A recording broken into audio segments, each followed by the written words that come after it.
field that I work in, I guess that's what it is. Yeah. I will work with someone and undoubtedly will come to a very tender spot. And I'd say 90% of the people that get that far with me are willing to go the next step and face the thing that's in their way. But then there's that small percentage that completely, really, really have a tough time with it. And often blame me. I become the target. And it's kind of a scary moment because I've done nothing but be a witness and observe and guide and coach. And that's the area of my practice that I want to get better at is how does one, help someone walk through that? Because now they're turning it on me because, they don't know what else to do. And then oftentimes they just will say, I can't do this anymore. And I'll say, that's fine. I'm here if if you want to come back. And that's happened maybe just very few times in the 5 years. But every time it happens, guess what I feel? Like a failure. Like a failure and responsible. Right. And, there's my area that I need to work on right now. So I just wanted to say that. Confessional. Okay. Yeah. And as a coach and life coach working with people, like the same stuff.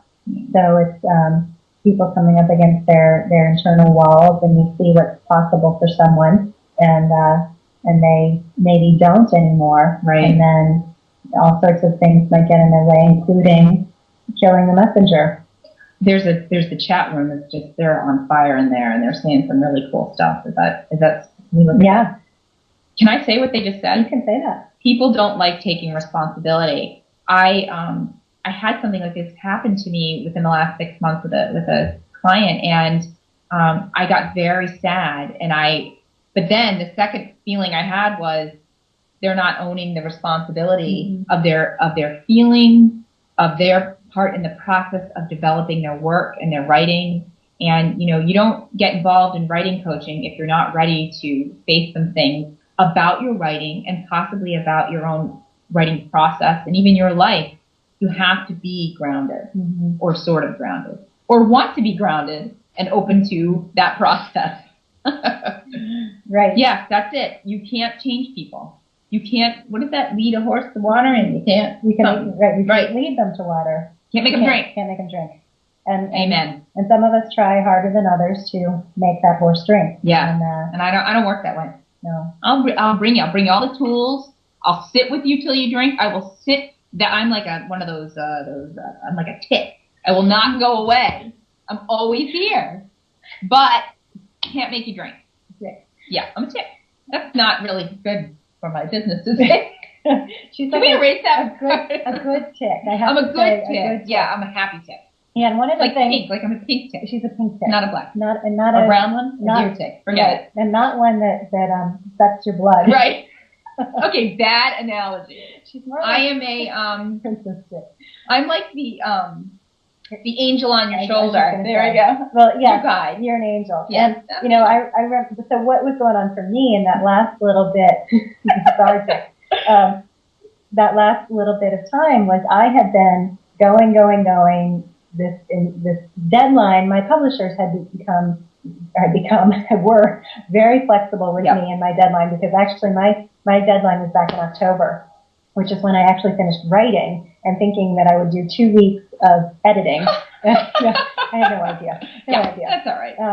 And so when I started working with Hannah, she said, what is up with you and this deadline thing? Like, what are you pushing so hard? I can't remember exactly. I think I said those words. I think you got it. What's up? Yeah, what is up? And she said, I want you to let go of all deadlines. And just let go. And that was really... I was nervous telling you that. But I knew I had to. There was a higher part of me that was like, this is what happens in the process with me. I will know what you need to do, and I will know that you don't want to hear that, and then I will have to say it. So there you go. Exactly. And that's like you said, sometimes, unfortunately, I'd like to think it doesn't backfire as much as you think. That maybe with some of those people who it seems to have backfired, they hear it at some level and it'll come back around. And sometimes years will pass. And that's happened even, someone will contact me and 3 years later be ready. Yeah. And that's okay. That's the other thing is, we've talked about this through email, it's important to not wait, but it's important there's like a balance between Yeah. pushing something that's not ready, you know, and then just sitting there and not doing anything. There's something in between that. But that's for another show. Right. Do a whole nother. Yeah, no, another a show. whole nother hour. When your book comes out. Yes. Well, yes. Yeah. The difference between waiting, and you had me really. Yeah, dig into that. Yeah. Yeah. What did I mean by waiting, and how did that differ from patience? Right. I'm not talking about patience. I'm talking about waiting, putting our lives on hold. Right. As a process that we will still do. We will still wait, and then it's really, okay, so we'll still wait. And it's like you said in the very beginning, and I can't remember how you said it, but that it was bigger, the fear of not doing it. It's always bigger. Yeah. And so it's finding, for people listening, whatever it is that someone just said a light bulb moment. Yeah, it's like, exactly. whatever you're called to do, there are going to be hurdles along the way.